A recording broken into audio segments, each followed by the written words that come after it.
किसकी देन के कारण है? संविधान की देन के कारण है। और ये संविधान के रचयिता कौन है? उनमें अधिकतर कार्य करने वाले बाबा साहब भीमराव अम्बेडकर थे।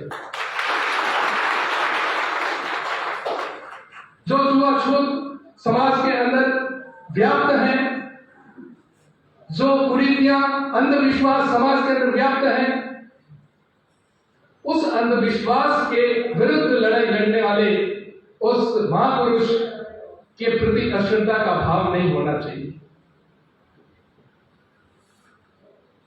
ये व्यापक विचार करके आज के जिस कार्यक्रम के जो कार्यकारिणी बनी है, उनके इस विचार को मैं साधुवाद देना चाहता हूं कि ये कार्यक्रम की निरंतरता बनी हुई रहे और हमारे सुदूर गांवों के अंदर भी जयंतियों के अवसरों की तलाश में ही न रहे। वर्ष पर्यंत जब भी मौका मिले हमको अपने महापुरुषों के बारे में, उनके किए गए कार्यों के बारे में जानकारी देनी ही चाहिए। बाबा साहब के बारे में एक जानकारी ये कहते हैं कि ये वर्ग संघर्ष के पुरोधा। वर्ग संघर्ष के पुरोधा का मतलब यह हो गया कि मजदूर और पूंजीपतियों के दो धड़े बन गए और मजदूर वर्ग की तरफ से मुखिया बाबा साहब है और बाबा साहब सिर्फ और सिर्फ मजदूरों की सोचते हैं, पूंजीपतियों की सोचते हैं। ये जानकारी अधूरी है। बाबा साहब वर्ग संघर्ष के पुरोधा नहीं है, उन्होंने समग्र दृष्टि से सबका चिंतन किया। उन्होंने जनता का चिंतन किया, उद्योगपतियों का चिंतन किया और मजदूरों का चिंतन किया।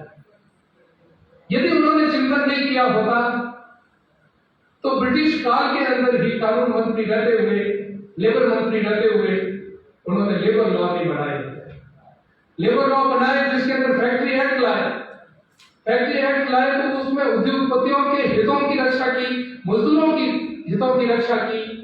मिनिमम वेजेस क्या होना चाहिए, न्यूनतम कितनी उनको मेहनताना देना चाहिए, डेली वेजेस कितना होना चाहिए, प्रोविडेंट फंड है, इस तरीके के अनेकों मिनिमम कितने घंटे तक काम कर सकते हैं, मैक्सिमम कितने घंटे तक काम कर सकते हैं, ये सारे कानून बाबा साहब ने बनाए। तो इसलिए कम्युनिस्ट धारा जिनको मार्क्सवादी कहते हैं या लेनिन मार्क्स के वामपंथी विचारधारा के लोग हैं, वो अपनी गोदी में बाबा साहब को बैठा कर रखते हैं और ये कहते हैं कि ये सिर्फ और सिर्फ बाबा साहब की एक ही विचारधारा है। तो बाबा साहब को हम पढ़ेंगे तब ये पता चलेगा कि उनकी विचारधारा सिर्फ जैसा वामपंथी लोग कहते हैं वैसी विचारधारा नहीं। यदि ऐसी विचारधारा रहती तो इंडस्ट्रियलिस्ट लोगों को बढ़ावा देने के लिए वो अपनी पुस्तक के अंदर लिखते हैं और चिंता व्यक्त करते हैं कि भारत की जनसंख्या लगातार बढ़ती जा रही है, फलस्वरूप हमारी जोतें हैं वो छोटी छोटी होती जा रही है, छोटी जोतों पे हमारे आवश्यकता के अनुरूप पैदावार कैसे हो, बढ़े कैसे। इसलिए उन्होंने एक बात लिखी कि the industrialisation is needed for our country to produce our need, to fulfil our needs. तो छोटी जोतों पे इंडस्ट्रियलाइजेशन आधारित हो, यानी कि फैक्ट्रियां खड़ी हो, उसको सपोर्टिंग में हमारी कृषि हो, इस तरह की बात करते हैं। तब ये विश्लेषण करना कि वामपंथी लोग अकेले उनको अपना वर्ग संघर्ष का पुरोधा बनाकर पेश करें तो वो एक आधी अधूरी तस्वीर है। दूसरी तरफ लोग ये कहते हैं कि ये गांधी जी के विरोधी थे। हाँ, गांधी जी और उनके लक्ष्य एक थे, अलग अलग रास्ते थे। महात्मा गांधी जी ने नैतिकता और सामाजिक परिवर्तन के माध्यम से हिंदू समाज के अंदर फैली हुई अस्पृश्यता, छुआछूत और भेदभाव जैसी विसंगतियों को खत्म करने का प्रयास के हिमायती थे। तो बाबा साहब कानून बनाकर राजनीतिक रूप से इस विषमता को खत्म करने के अनुयायी थे, साथ साथ में नैतिक मूल्यों के प्रति और दायित्वों के प्रति भी उन्होंने सजगता लाकर उसके हिमायती थे। लेकिन दोनों एक दूसरे के लिए हृदय से सम्मान करते थे। भले ही पहले शब्दों में पुनः पैक्ट के दौरान उन्होंने कहा कि कई महात्मा आए हैं, महात्मा आएंगे और जाएंगे, लेकिन वही महात्मा गांधी जब भारत के संविधान लिखने की बारी आई पंडित जवाहरलाल नेहरू और वल्लभ भाई पटेल को, उन्होंने कहा कि आपके संविधान लिखने के लिए जब हमारे सामने चुनौती पेश की है ब्रिटिश सरकार ने, तो संविधान कौन लिखेगा? तब नेहरू जी ने कहा कि जर्मन से सर जॉर्ज को बुलाएंगे। तब गांधी जी ने कहा कि ये कितना ही अपमानजनक होगा, करोड़ों की जनसंख्या वाला देश और इतने ज्यादा लोग अधिकारी ब्रिटिश हुकूमत के अंदर पढ़ लिख कर तैयार हुए और हमारे देश में हमारी आवश्यकता के अनुसार कोई विधान कानून बनाने वाला व्यक्ति नहीं मिला, हमारे ऊपर लांछन होगा। वही गांधी जी जिनकी अंबेडकर साहब के साथ में तू मैं कई विषयों पर होती थी, गोलमेज सम्मेलन की वो तू मैं हम सब लोगों को पता है। गांधी जी ने यह कहा था कि अनटचेबल यानी अछूत लोगों की जो नुमाइंदगी है वो हम लोग कर रहे हैं, उसका नेतृत्व हम कर रहे हैं। और बाबा साहब ने कहा कि उनका नेतृत्व मैं कर रहा हूं, जबकि वो पूरे भारत का नेतृत्व कर रहे थे। ये एक दो महामानवों की आपस की एक भारत के प्रति प्रेम की एक तस्वीर है।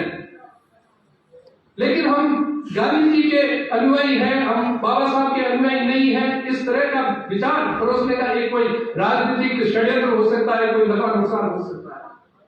लेकिन वही बाबा साहब जब महात्मा गांधी जी को गोली लग जाती है तो सबसे ज्यादा व्यथित होने वाले भारत के अंदर कोई भी व्यक्ति थे तो वो बाबा साहब अम्बेडकर थे। एक दूसरे के पूरक, दिखने में भले ही वो विरोधी दिखते हो, तो तस्वीरें इस तरह की भी है। एक तरफ वंचित वर्ग के पुरुषा, दूसरा वंचित वर्ग नहीं सो कार्ड सवर्ण के अनिष्टकारी लोग कहने वाले, तो एक तरफ वामपंथी तो कोई दूसरी तरफ पूंजीपतियों का विचार करने वाला, कोई गांधी विरोधी बताता है, कोई गांधी के प्रति इतना व्यापक और विराट स्वरूप बाबा साहब के और यदि पढ़ेंगे कैसे करते हैं। बाबा साहब को कोई स्वार्थी बताते हैं कि उन्होंने तो स्वतंत्रता के आंदोलन के अंदर कहीं कोई हिस्सा नहीं लिया, कहीं भाग नहीं लिया। साइमन कमीशन का विरोध पूरा भारत खड़ा विरोध कर रहा था, गो बैक साइमन के नारे लगा रहे थे। उस समय बाबा साहब अम्बेडकर साइमन कमीशन का वेलकम करने के लिए खड़े थे। कभी पृथक निर्वाचन प्रणाली के खिलाफ लिखने वाले बाबा साहब स्वयं पृथक निर्वाचन के हिमायती बन के और पृथक निर्वाचन की गोलमेज सम्मेलन के अंदर लेके आते हैं। तो अलग अलग परिस्थितियों में अलग अलग विचारों को देखकर उन्होंने अपने स्टैंड अप लिए, कूटनीतिक स्टेप्स लिए। उन कदमों को देखकर आगे हमको करना पड़ेगा कि बाबा साहब क्या चाहते थे। बाबा साहब प्रखर राष्ट्रभक्त थे, वो इतने प्रखर राष्ट्रभक्त थे कि उन्होंने भारत के इतिहास को शुरू से पढ़ा। वेद पुराण उनको पढ़ने थे, लेकिन उनको संस्कृत नहीं आती थी। संस्कृत सीखने के लिए जिस गुरु से उन्होंने अनुनय विनय किया, उन्होंने अछूत जाति का होने के कारण बाबा साहब को मना कर दिया। तो उन्होंने विदेश में जाकर वो संस्कृत विद्या सीखी और उन्होंने सारे वेद पुराण पढ़ने के बाद में उन्होंने अपने स्वर्णिम इतिहास को जाना। स्वर्णिम इतिहास जानते हुए उनके दिमाग के अंदर यह था कि भारत क्या था, क्या है और कहां होना चाहिए। इतिहास समकालीन वर्तमान इतिहास और आगे आने वाले भविष्य की चिंतन हमेशा 24 घंटे उनके दिमाग के अंदर चलती रहती थी। तो भारत को क्या बनाना है, हमारी समाज की स्थिति क्या है और कैसे हम बना सकते हैं, उसके लिए जीवन पर्यंत जो समकालीन परिस्थितियां थी उन परिस्थितियों के अनुकूल अपना रास्ता बनाते हुए उन्होंने जो तस्वीर भारत की देनी चाहिए थी उन्होंने दी। आज भारत के अंदर हम विभिन्न प्रकार की जातियों, धर्म, क्षेत्र, खान पान, रहन सहन, हमारा भिन्न इतने विभिन्न प्रकार की कम्युनिटीज निवास करती है। और आज से नहीं, आदि अनादिकाल से विभिन्न प्रकार के लोग, लेकिन हमारी सांस्कृतिक एकता होने के कारण से यह राष्ट्र का स्वरूप आज का नहीं है, हजारों सालों से है, तब से रहता आया है। लेकिन जब ब्रिटिश हुकूमत यहाँ पर आई, आने के बाद में कुछ परिस्थितियों द्वितीय विश्व युद्ध के बाद में भारत को छोड़ना उनकी मजबूरी हो गई। उससे पहले उस समय तत्कालीन प्रधानमंत्री ब्रिटेन के, इंग्लैंड के चर्चिल ने यह कहा कि भारत इतना बड़ा भूभाग है, इसमें निवास करने वाले लोग विभिन्न प्रकार के खान पान, रहन सहन, भाषा, पहनावा, ये लोग एक हो नहीं सकते। प्रथम विश्व युद्ध के बाद में बाल्कन प्रदेश करके एक यूरोप का एक बड़ा खंड है, जिसमें से लगभग 10-12 देश टूट के अलग हो गए, क्योंकि वहां अलग अलग नस्ल के लोग, मानव जाति के लोग रहते थे। ऐसी ही आशंका चर्चिल ने ये कही कि भारत एक नहीं हो सकता, ये खंड का हो सकता है। लेकिन उस समय बाबा साहब ने विंस्टन चर्चिल के उस कदम के एक एक शब्द को अपने दिमाग के अंदर रखा और एक चुनौती के रूप में लिया, और जब संविधान लिखने की बारी आई तो इस तरीके का संविधान लिखा कि जैसी आशंकाएं विश्व को है, भारत के भीतर भी कुछ लोगों को है, ये देश खंडित नहीं हो सकता, अखंड भारत रहना चाहिए, इसलिए ऐसा विधान बना। आज खालिस्तान की डिमांड हो रही है। जम्मू कश्मीर 370 की धारा बनाकर तत्कालीन प्रधानमंत्री की गलती की वजह से वो अलग उनको एक विशेष राज्य का दर्जा दिया गया, जिसके कारण से किस तरीके से हमने आजादी के बाद से 75 वर्षों तक, लगभग 70 वर्षों तक हमने उस दंश को झेला। हमने अपने बजट को कितना कमाया, हमने अपने जन हानि, अपने सैनिकों को कितना बलिदान झेलना पड़ा। आज यदि खालिस्तान की मांग होती है, लेकिन एक भी टुकड़ा भारत से अलग नहीं हो सकता, क्योंकि हमारे संविधान के अंदर इस तरह की रचना योजना ऐसे की गई है कि इसके अंदर मेरी सत्ता अलग कुछ भी नहीं हो सकता। अर्जित किया हुआ क्षेत्र हम भारत में मिला सकते हैं, लेकिन भारत से 1 इंच भी जमीन बाहर अलग हो नहीं सकती। और ये यूं ही नहीं लिखा गया, वर्षों का अध्ययन, वर्षों का चिंतन बाबा साहब ने किया। बाबा साहब ने पढ़ा भारत के इतिहास को, और जब संविधान सभा जब अपना अंतिम रूप संविधान को दे दिया गया था 26 नवंबर 1949 को, तो अंतिम भाषण में उन्होंने यही चिंता की थी। इतिहास शुरू करते हैं वो दाई से कि दाई के जमाने में किस तरीके से हमें पक्षाघात हुआ, हम किस तरीके से पराजय हुए। जयचंद्र का वो जिक्र करते हैं, भारत की अखंड तस्वीर को उन्होंने दिल में रखते हुए उन्होंने बात कही कि भारत क्या हमारे लिए ये उचित होगा कि हम अपने इस स्वतंत्रता को चिरस्थायी कैसे रख सकते हैं। आज हम स्वतंत्र हुए हैं, पहले भी हम स्वतंत्र थे, लेकिन कुछ ऐसे समय आए जब हम लोगों को पराजय का मुंह देखना पड़ा, और उस पराजय का मुंह देखना पड़ा तो उसके लिए जयचंद्र जिम्मेदार थे। लेकिन भारत अपनी आज की हासिल होने वाली इस स्वतंत्रता को कितने लंबे समय तक कायम रख पाएगा, ये हम सब लोगों के ऊपर निर्भर करता है। ऐसी चिंता उन्होंने उस समय की थी। उनका भाषण आज भी लिखिए तक।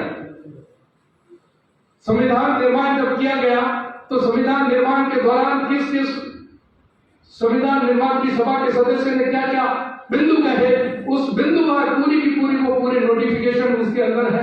12 वॉल्यूम्स के अंदर संविधान बनने की प्रक्रिया को संग्रहित किया गया है शास्त्र के रूप में।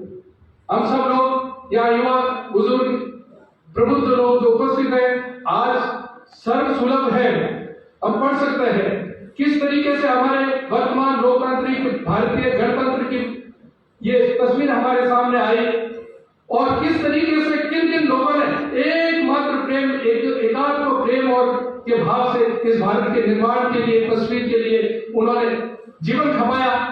आज अलग अलग घरों के अंदर राजनीतिक लाभ के लिए जो जिस तरीके से बात करते हैं, ऐसा विचार हमारे महापुरुषों में नहीं था। बाबा साहब भीमराव अंबेडकर एक गरीब और नीची कही जाने वाली महान जाति के अंदर जन्म लिया। उनके पिताजी रामजी सखपाल सूबेदार थे। अंग्रेजी हुकूमत में वो मिलिट्री के अंदर थे। एक फौजी की तरह अनुशासनबद्ध जीवन जीने वाले पिता के छत्र छाया के अंदर उनका बालपन का समय जो निकला। बाबा साहब अपने साहित्य के अंदर लिखते हैं कि बचपन के अंदर के दिनों को याद करते हैं तो उनको ये याद आता है कि मेरे पिताजी प्रतिदिन हम सब भाई बहनों को कुछ प्रश्न रामायण और महाभारत के पढ़ने के लिए हमको बल देते थे। आज बाबा साहब को मानने वाले लोग वो ये कहते हैं कि ये हमारे धर्मशास्त्र नहीं है। मैं समझता हूं ये अज्ञानता है। बाबा साहब ने और बाबा साहब के भाइयों ने उनके पिताजी सतपाल जी, राम जी सतपाल जी के कहने पर प्रतिदिन कुछ प्रश्न पढ़ते ही थे।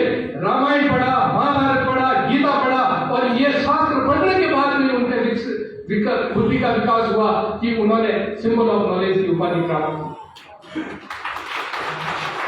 ये अध्यात्म और सर्व सृष्टि का चिंता करने वाला चिंतन अध्यात्म हमारे शास्त्रों के अंदर है। वो चिंतन यदि बाल मन से ही विकसित नहीं होता तो क्या आज ऐसे महाभारत की जयंती हम मनाने के लिए यहाँ उपस्थित होते? बाबा साहब इतना ही नहीं, उन्होंने ये कहा कि इस भारत के अंदर और समाज के अंदर व्याप्त विषमता, भेदभाव, छुआछूत इसको खत्म करने के लिए मैंने अपने जीवन के अंदर संघर्ष किए, मूवमेंट किए, आंदोलन किए, रोडों पर आए, धरने प्रदर्शन किए। ये सब की प्रेरणा मुझे गीता से मिली। वो अपने साहित्य के अंदर लिखते हैं कि सत्याग्रह की प्रेरणा मुझे गीता से मिली। भागवत गीता, आज लोग उनको क्या क्या कहते हैं, लेकिन जो कहते हैं वो एक सामान्य बुद्धि के मानव की प्रतिक्रिया स्वरूप है। यदि किसी व्यक्ति को अपमानित किया जाए, इतना अपमानित किया जाए कि वो उससे अलग समझने लग जाता है। तथाकथित स्वर्ण लोग अपने आप को एक दिन के लिए अछूत मानकर देखें और दिन प्रतिदिन होने वाले उस अपमानों के दर्शों को झेलें, तब इस बात को समझना आसान होगा। बाबा साहब अम्बेडकर एक बार अपने मौसी के यहाँ जा रहे थे, रास्ते में से उन्होंने लिफ्ट ली, चलते हुए कोई बैलगाड़ी पे बैठ गए। बातों में बैलगाड़ी वाले ने जब उनसे पूछा कि आप जाति से कौन हो, जैसी जाति बताई तुरंत लात मार के उनको नीचे गिरा दिया गया।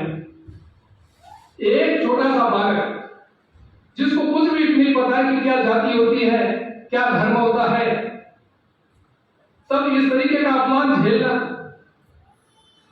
स्कूल के अंदर जाना, बाकी सारे विद्यार्थी अंदर बैठे बाहर टाटपट्टी पे उनको बैठ के पढ़ाई करना, वो तो सब बात मन के कटु अनुभव है।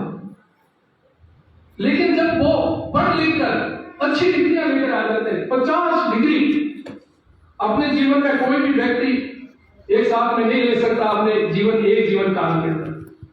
लेकिन इतनी सारी डिग्रियां लेने के बाद में भी जब लौट के वो भारत आते हैं तब भी उनको अपमान के दंश झेलने पड़ते हैं। बड़ौदा के महाराजा ने छात्रवृत्ति देकर उनको पढ़ने के लिए कोलंबिया यूनिवर्सिटी में भेजा। कोलंबिया यूनिवर्सिटी में पढ़ते पढ़ते स्कूल ऑफ इकोनॉमिक्स लंदन के अंदर उन्होंने और दूसरी डिग्रियां भी ली। एक तरफ एमए और पीएचडी चल रही थी, तो दूसरी तरफ एमएससी और डीएससी चल रही थी। डीएससी की डिग्री इतनी कठिन है कि उसको करने के लिए 8 वर्ष लगते हैं, लेकिन बाबा साहब ने मात्र 2 साल 3 महीने के अंदर वो डिग्री अकेले नहीं की, उसके साथ साथ में एमए, पीएचडी और एमएससी। इतनी कुशाग्र बुद्धि का व्यक्ति नीची जाति से जन्म लेकर अच्छे लोगों की सहायता के कारण ऊपर तक जाता है, विद्वता की उच्च शिखर तक पहुंचता है, पहुंचने के बाद में घर लौटता है, देश में लौटता है। तो यही सैनिकली व्यवस्था के अंदर दूषित मानसिकता के लोगों के द्वारा उनको अपमानित किया जाता है। वो बड़ौदा राजा के सेक्रेटरी बनते हैं, फाइल लाने वाला उच्च जाति का चपरासी उनको चिमटे से पकड़कर फाइल फेंकता है, उनको मटके से पानी नहीं पीने देते हैं। जब समाज के अंदर जाते हैं अपने रहने के लिए, कोई घर मकान किराए के लिए ढूंढते हैं, लेकिन जाति का सुनकर उनको कोई भी उनको घर नहीं देता है। अपनी नैतिकता के साथ में झूठ बोलकर अपने आप को पारसी बताकर आदिल स्वराज नाम रखते हैं और पारसी धर्मशाला के अंदर कमरा लेते हैं। लेकिन झूठ कितने दिन चलता है, कुछ ही दिन बाद में पता चल जाता है कि ये महान जाति का है। धक्के मार के रात को इकट्ठे होकर पारसी लोग आते हैं और उनको आधी रात के अंदर उनको वहां से कमरे से बाहर निकाल देते हैं। बाहर बारिश हो रही होती है, पूरी रात उस बारिश के अंदर भीगते, अपने ठेला लिए वो वहां खड़े रहते। मन के अंदर कितना कितना दुख होगा, कितनी वेदना होगी। हम संवेदना करें उस स्थान पर अपने आप को रखकर। पागल में जब उस बैलगाड़ी से उनको लदियाया गया, डिग्री हासिल करने के बाद में सेक्रेटरी कलेक्टर बन गया वो उस रियासत का, उसके बाद में भी उसको इस तरीके से अपमानित किया गया, पल पल पर ठोकरें खाई, पल पल पर अपमानित हुआ, इतना हलाहल, इतना जहर पीने के बाद में भी वो व्यक्ति, उसको कलम थमा दी जाती है कि आपका भारत का विधान लिखो। तो सामान्य बुद्धि का व्यक्ति होता तो शायद बदला पूरा करने का उनको अवसर जाकर वो ऐसा विधान बनाता। लेकिन बारे महापुरुष, आपने संविधान लिखा, लेकिन बदले की भावना से एक वाक्य तो छोड़ो, एक शब्द तक ढूंढते पर भी नहीं मिलेगा। सब लोगों के लिए लिखा। इतना विराट, इतना महान व्यक्तित्व के धनी, सामान्य बुद्धि से ऊपर उठकर वेदनाओं को किस तरीके से उन्होंने किया, मैं तो ये समझता हूं तथागत बुद्ध के वो वर्तमान आधुनिक युग में अवतार ही समझे जाए। मंचों के माध्यम से, समाचार माध्यमों से, सोशल मीडिया के माध्यम से भारत को खंडित करने के कुछ से प्रयास और षड्यंत्र देश के भीतर और देश के बाहर से होते आ रहे हैं। ये चीजें हमको समझनी पड़ेगी। हिंदू सनातन संस्कृति जिसकी आधारशिला ये अनुपम हमारी परिवार संरचना है, हमारा अध्यात्म है, इस कारण से हजारों वर्षों से भारत उच्च शिखर पर रहा। 17वीं शताब्दी तक, 18वीं शताब्दी तक भारत धन धान्य से परिपूर्ण था। उस समय जीडीपी का कॉन्सेप्ट नहीं था, ग्रॉस डोमेस्टिक प्रोडक्शन, जिसकी तुलना में देश की अर्थव्यवस्था के बारे में बात करते हैं। तो 18वीं शताब्दी तक भारत का पूरे विश्व का यदि सकल घरेलू उत्पाद को गिना जाए तो भारत का उसमें हिस्सा था 33%। विश्व का 33%, 1/3 पूरे विश्व को सप्लाई करने वाला, माल सप्लाई करने वाला भारत था। इतने वर्षों के अंदर ये दुर्दशा करने वाले उस ब्रिटिश खिलाफ, उस सियासत के अंदर रहकर भारत के लिए कितना बढ़िया अच्छा किया जा सकता, उससे बड़ा कूटनीतिज्ञ और कोई हो नहीं सकता।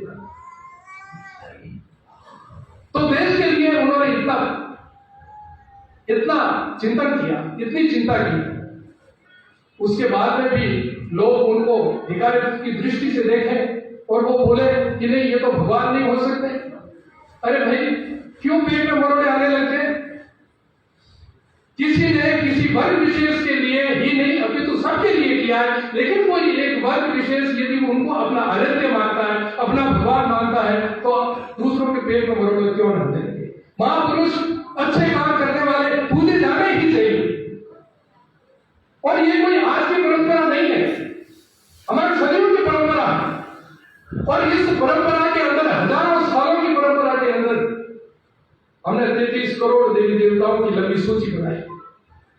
इस 33 करोड़ देवी देवताओं में एक देवता तुल्य आराध्य यदि सम्मिलित हो जाता है तो इसमें किसको हानि? यदि स्वीकार नहीं करते हैं तो देश को हानि। अपने आप को बहुसंख्यक कहने वाला सनातन हिंदू अपने ही देश में कई अल्पसंख्यक होकर न रह जाए, इस बात चिंतन करना चाहिए। और इस देश के अंदर बहुसंख्यक को अल्पसंख्यक करने की कई सारे कुत्सित समझे जाने वाले और न समझे जाने वाले ऐसे षड्यंत्र लगातार चल रहे हैं। लेकिन ये भारतीय संविधान है कि उनके ये कुत्सित प्रयास पूर्ण नहीं होने देगा। और हम सब लोगों को समझना होगा, समयानुकूल और युगानुकूल परिस्थिति के अनुसार हमें बदलाव करने होंगे, और हमने किए। वर्ण व्यवस्था शुरू में जनजात नहीं थी, कर्म आधारित योग्यता के अनुसार थी, लेकिन बाद में वो जनजात हो गई। वो कुरीति थी, उसको मिटाना पड़ेगा। पेशवाओं की पदवी मराठा काल के अंदर, इतिहास ज्यादा लंबा नहीं, इसी आधुनिक इतिहास के साथ में जुड़ा हुआ है। पेशवाओं की पदवी कभी जातिगत वंशानुगत नहीं थी, लेकिन उसको वंशानुगत कर दिया गया। ठीक इसी प्रकार से वर्ण व्यवस्था जन्मजात नहीं थी, कर्म के आधार पर अपने अनुरुचि के अनुसार अनुसार जिस तरीके का वो काम करना चाहे, कोई पुरोहित का काम करना चाहे तो वो पुरोहित, कोई रक्षा का काम करना चाहे वो क्षत्रिय, कोई व्यापार करना चाहे वो वैश्य। 3 ही वर्ण थे, चौथा वर्ण था ही नहीं। चातुर्य वर्ण व्यवस्था ये बाद में आई।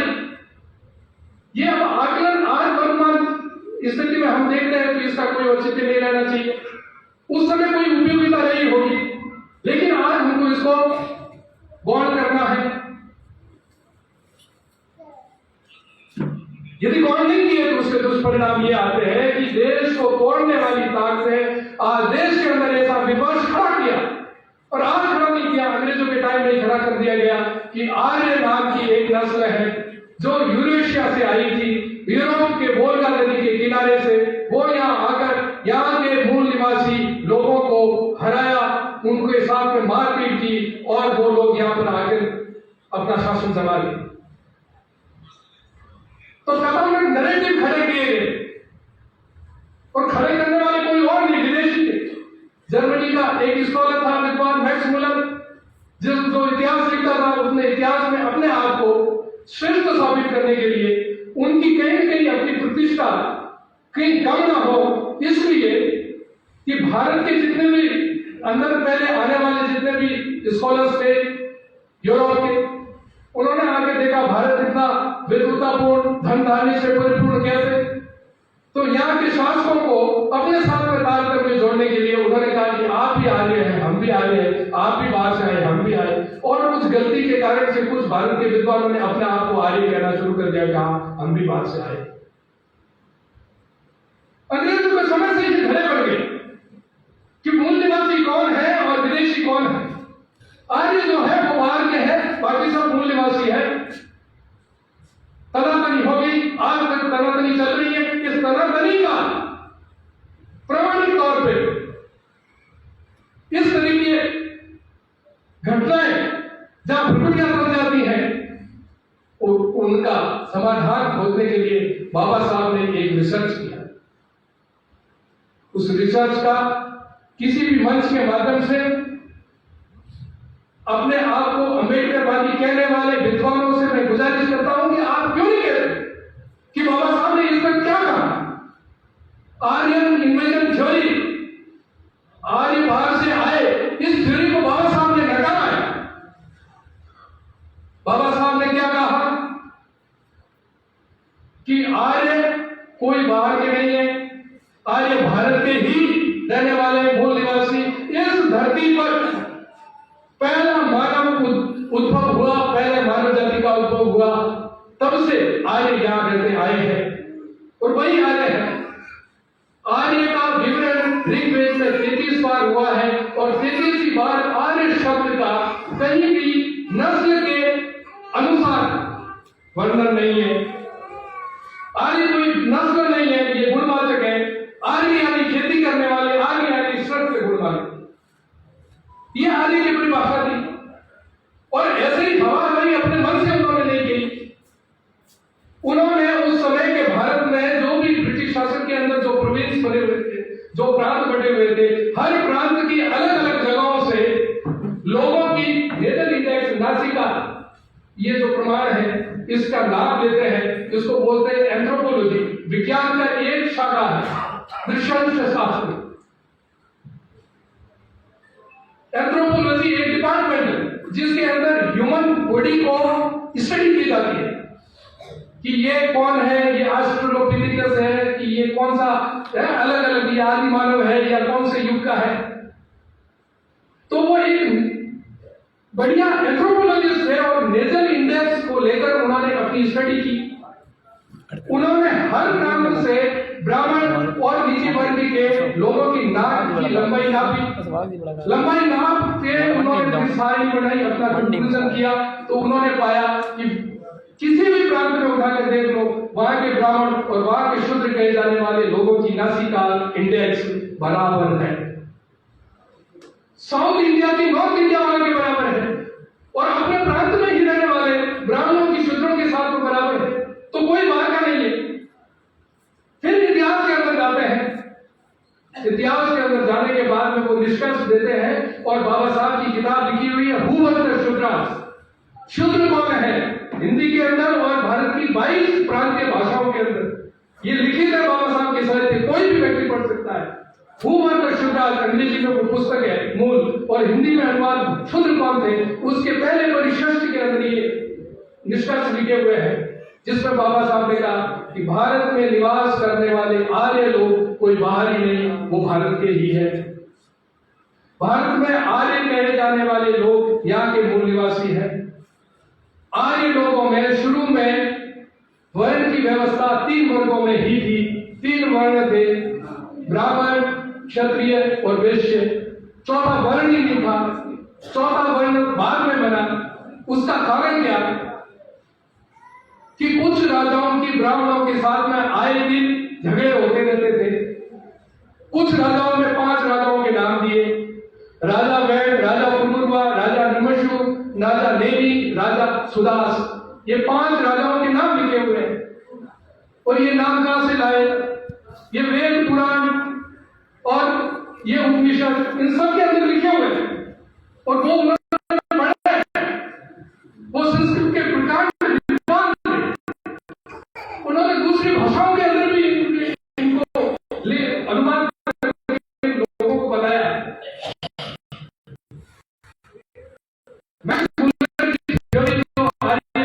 उन्होंने अपने ही समय में इस प्रकार किया कि आगे बात आए हुए नहीं है, आगे भारतीय रहने वाले हैं और भारत के अंदर शूद्र जो निवास कर रहे हैं, आज के शूद्र कोई और नहीं, ये सूर्यवंशी क्षत्रिय वंशज है। 5 राजा जो नाम दिए उनके वंशज, और वो 5 सूर्यवंशी क्षत्रिय थे, उनकी औलादें, उनके वंशज आज के शूद्र हैं। उनके झगड़े ब्राह्मणों के साथ में चलते थे, जिसके कारण से ब्राह्मणों का जो काम था उपनयन संस्कार, यज्ञोपवीत करने के संस्कार, इन संस्कार से उनसे नाराजगी होने के कारण उन्होंने उसका राज्याभिषेक नहीं किया, उनको जनेऊ धारण नहीं करवाया, उनका उपनयन संस्कार नहीं किया। लंबे इतिहास के कालखंड के बाद में हजारों सालों में वो राजा और उन राजाओं की पीढ़ियां धीरे धीरे धीरे हाशिए पे धकेल दी गई और वो एक वर्ग बना शूद्र। भूमध्य शूद्र। शूद्र कौन है? शूद्र कोई नहीं, शूद्र सूर्यवंशी क्षत्रियों के वंशज है। आज अपने आप को राजपूत कहे जाने वाले लोग शूद्रों को मार काट कर रहे। हम उच्च हैं, श्रेष्ठ हैं। और दूसरों कहते हैं हम मूल निवासी हैं, आप विदेशी हो। हम एक ही तरह की अलग अलग शाखाएं हैं। हम कोई बात से नहीं आए, बाहर से आने वाले लोगों को हमने आत्मसात किया। हमने यहूदियों को जगह दी, हमने मुसलमानों को जगह दी, हम आज रोहिंग्या को भी जगह दे रहे हैं। भारत सबके लिए खुला है। आओ खुले हृदय से करुणा और प्रेम के साथ में हमने सबको जगह दी है, आपको भी जगह देगी। ये धरती धन धान्य से परिपूर्ण है, संसाधनों से परिपूर्ण है। हमारे लिए ये खजाने कभी विकल्प नहीं होंगे, क्योंकि हमारा अध्यात्म मानवतावादी है। इसलिए मानवतावादी दृष्टिकोण लेकर यदि बाबा साहब जन्म लेते हैं तो उनके पीछे कोई और नहीं, अपने आप को विद्वान यानी कि ब्राह्मण कहे जाने वाले एक अर्जुन जी कुलुस्कर नाम के एक गुरुजन थे, जिन्होंने उनको एक बुद्ध की पुस्तक दी। उन्होंने बाल्यावस्था के अंदर उस बुद्ध की पुस्तक को बार बार पढ़ा और किशोरावस्था में हुए 7 साल के समकालीन जो समाज की संरचना चल रही थी उसके साथ में तालमेल में बैठाया और उन्होंने एक ही चीज कही कि इस धरती का कोई कल्याण हो सकता है तो वो भारत के अध्यात्म के साथ नहीं हो सकता है। देश को खंडित करने के लिए, विभाजित करने के लिए, देश के भीतर राजनीतिक क्षमताओं के साथ में कई लोग काम कर रहे थे। उनमें से ईसाई मिशनरीज काम कर रही थी, इस्लाम काम कर रही थी, मोहम्मद अली जिला काम कर रहा था और उनके निजाम काम कर रहे थे। रुपयों के ढेर भर के बाबा साहब के सामने लाकर रख दिए कि आप और आपके करोड़ों अनुयायी आओ, या तो इस्लाम स्वीकार कर लो या ईसाई बन जाओ। लेकिन उन्होंने नहीं किया। उनको नहीं करने का कारण यह था कि भारत की हकीकत इतिहास को उन्होंने शुरू से अंत तक वर्तमान विस्तृत तक जाना और उस साधन को बनाकर रखते हुए उन्होंने ये कहा कि हम यही के जन्मे हुए हैं और जो सनातनी है वो कोई और नहीं, वो हमारे सहोदर है। बाहर से कोई आए हैं तो वो ईसाई है या मुसलमान है, लेकिन यहाँ पर भी ईसाई मुसलमान बनने वाले भी गुणतांत्रिक तरीके से यानी कि क्रोमोसोम लेवल पे वो हमसे अलग नहीं है, वो हमारे तो भारत में रहने वाले सारे लोग हमारे अपने हैं। इसलिए मैं बाहर के पंथ को नहीं अपनाऊंगा, बाहर के पंथ को अपना दूं तो मोहम्मद अली जिन्ना और मौलाना अबुल कलाम आजाद जैसे मुसलमानों के जो नेता थे वो ये कह रहे थे कि हमारे मरने के बाद में हमारी लाश को मक्का और मदीना में दफना दिया जाए। तो भारत में रहना है तो भारत को अपनी मातृभूमि, अपनी पितृभूमि, अपनी पुण्य भूमि कौन मानता है? जो वैज्ञानिक दृष्टिकोण से हो, जो ये नहीं कहता कि अहम ब्रह्मास्मि, तथागत बुद्ध भारत की ही तत्व ज्ञान से निकली हुई एक पंथ व्यवस्था थी, उनको उन्होंने मजबूरी में अपनाया ताकि लाखों करोड़ों लोग जो उनके अनुयायी हैं वो दूसरे किसी विदर्भियों के कब्जे में न चले जाए। इसलिए अपने जीवन को अल्पकालीन समझते हुए कि मैं जैसा परिवर्तन समाज के अंदर करना चाहता था वैसा करने के लिए मेरा जीवन पर्याप्त नहीं है, इसलिए मुझे समय रहते हुए बौद्ध धर्म को धारण करना चाहिए। और उन्होंने 1956 के अंदर नागपुर में दीक्षाभूमि में लाखों लोगों के उपस्थिति के अंदर वो बौद्ध धर्म अपनाया। क्यों? क्योंकि उन्होंने गांधी जी को ये कहा था कि या तो आप अस्पृश्यता खत्म करें, मेरा सहयोग करें, नहीं करते हैं तो मैं हिंदू जन्मा जरूर हूं लेकिन हिंदू के रूप में मरूंगा नहीं, ये मेरे बस में है। ऐसा संकल्प 1935 के अंदर लिया। 1935 के बाद में 21 साल का लगभग कालखंड समय दिया पूरा तथाकथित हिंदुओं को, धर्म के ठेकेदारों को कि आप अस्पृश्यता खत्म कर दो। हमने रामायण पढ़ी है, महाभारत पढ़ी है, हमने गीता पढ़ी है और ये गीता, रामायण, महाभारत लिखने वाले कोई और नहीं, आप अभी जो शब्द कह रहे हो वो हम हैं। जब एक आकाशवाणी के उद्धरण में जब कहते हुए वो मजाक स्वरूप कह रहे थे कि हिंदुओं को जब रामायण की जरूरत पड़ी तो वाल्मीकि को ढूंढा, जब महाभारत की जरूरत पड़ी तो शूद्र कुल में जन्मे हुए वेदव्यास जी को ढूंढा, और अब जब भारत के गणतंत्र के संविधान की जरूरत पड़ी है तो मेरे को ढूंढा।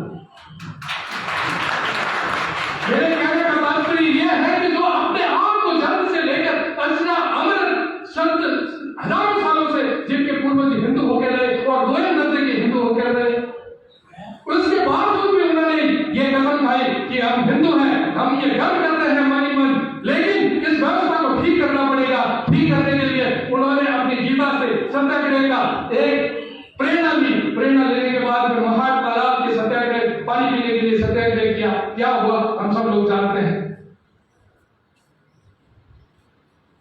कालाराम मंदिर नासिक के अंदर गर्भगृह के अंदर हिंदू के जाने वाले दलितों को गर्भगृह में प्रवेश दिलाने के लिए सत्याग्रह किया। उन्होंने हर एक उपाय जो इस हिंदू व्यवस्था के अंदर छुआछूत और भेदभाव मिटाने के लिए आवश्यक है वो सारे प्रयास किए। सारे प्रयास करने के बावजूद भी जूं तक नहीं रही। मजबूरी में उन्होंने एक रास्ता निकाला, एक युक्ति ढूंढी कि वो भारत से ही उद्भव हुए तत्व ज्ञान से पोषित, भारतीय अध्यात्म से पोषित बौद्ध धर्म की दिशा ली।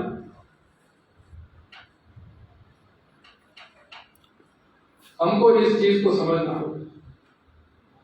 कई लोग आक्षेप लगाते हैं कि वो तो अंग्रेजों के पिट्ठू थे। यदि अंग्रेजों के पिट्ठू थे तो पूना पैक्ट पे और गोलमेज सम्मेलन में जाने से पहले जो तीखी नोक उन्होंने की है वो उसको पढ़े। हम युवा लोग यहाँ पर उपस्थित हैं, बहुत सारे बुजुर्ग विद्वान भी हैं। बाबा साहब की किताबें संपूर्ण वाङ्मय के रूप में 22 वॉल्यूम के अंदर उपस्थित है, आप उनको पढ़ें। और सबसे अच्छी बात यही है कि बाबा साहब ने जो कुछ भी काम किया उन्होंने लिखित में काम करके उसके सबूत छोड़ के रखे हैं, इसलिए उसमें कोई घालमेल नहीं कर सकता और कोई बरगला में भी चाहे तो बरगला नहीं सकता। बाबा साहब ने जो बातें कही है वो माने न माने उनकी मर्जी, लेकिन बाबा साहब ने सत्य निष्ठा के साथ में करुणा, दया और इनकी आधारशिला के साथ में अपना